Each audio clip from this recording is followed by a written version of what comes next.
Bonjour. Alors, aujourd'hui, si Sacha me laisse faire, on va essayer de voir les primitives. Je vous avais donné la fois dernière la définition de la primitive. C'est donc, je pars de la fonction et je sais que cette fonction est une dérivée. Je me demande de quelle fonction initiale elle est issue. Donc, je vous demandais simplement prouver que grand F est une primitive de petit f. Ça veut dire dérivez-moi grand F et trouvez-moi petit f. Ensuite, je vous ai demandé de copier le tableau des primitives des fonctions de référence dans votre cahier. Donc là, vous avez appris à faire les dérivées, vous allez apprendre à faire les primitives.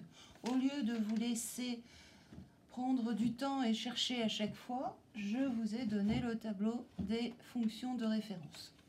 Donc là, la question que je vais vous poser, ça va être primitiver. Je ne vous demande pas montrer que grand F est une primitive. Je ne vous donne pas grand F, je vous donne juste petit f et je vous demande que vaut grand F.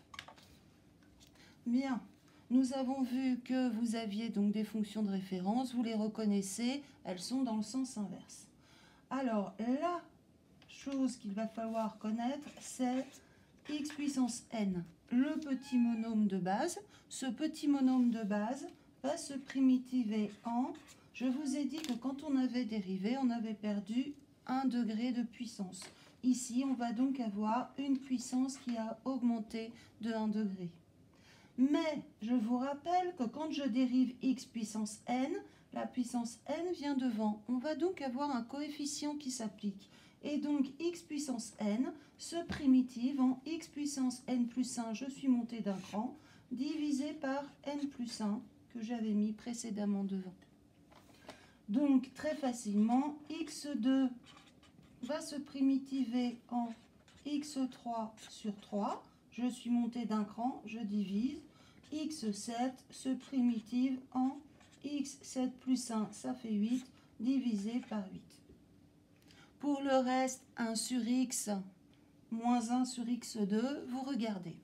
La remarque toutefois que j'ai à faire, c'est mon 1 sur x. Vous savez que c'est la dérivée de ln de x.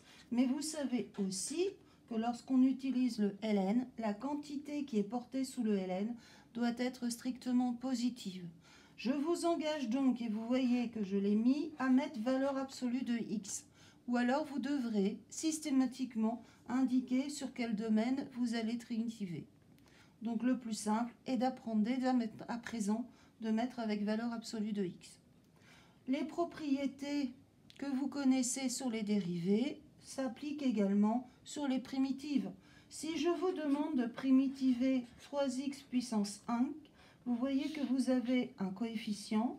Le 3 va rester, n'est pas impacté, c'est un coefficient multiplicatif.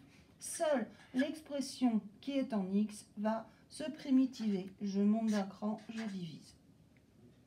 Je vous envoie par WhatsApp immédiatement des exercices que je vous conseille de faire. Vous me les rendrez demain, lundi, vous m'envoyez les photos. Demain lundi à 15 h, qui est l'heure de notre cours, je vous enverrai une autre vidéo. Amusez-vous bien.